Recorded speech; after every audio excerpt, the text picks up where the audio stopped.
বিষ্ণুনবীর আরেকটা অভ্যাস ছিল, বাসি খাবার খেতেন না, জানেন? বাসি খেতেন না, অল্প খেতেন, কিন্তু যেটা খেতেন ভালোটা খেতেন। অল্প খেতেন কিন্তু যেটা খেতেন ভালো খেতেন। মধু খেতে পছন্দ করতেন, কিন্তু মধুর মধ্যে দুর্গন্ধওয়ালা একটা মধু আছে না, মাগাফির, বুখারীতে লম্বা ঘটনা, ওইদিকে যাব না। এই মাগাফিরের মধু উনি খেতে চাইতেন না। ভালো সুগন্ধিওয়ালা মধু তিনি বিশ্বনবী খেতে পছন্দ করতেন।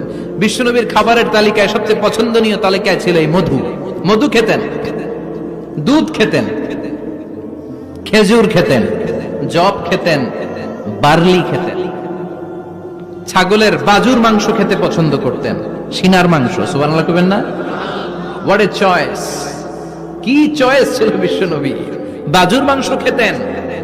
বিশ্বনবী লাউ খেতে পছন্দ করতেন, লাউ। রুম্মান ফল খেতে পছন্দ করতেন, রুম্মান মানে ডালিম। রুম্মান মানে কি?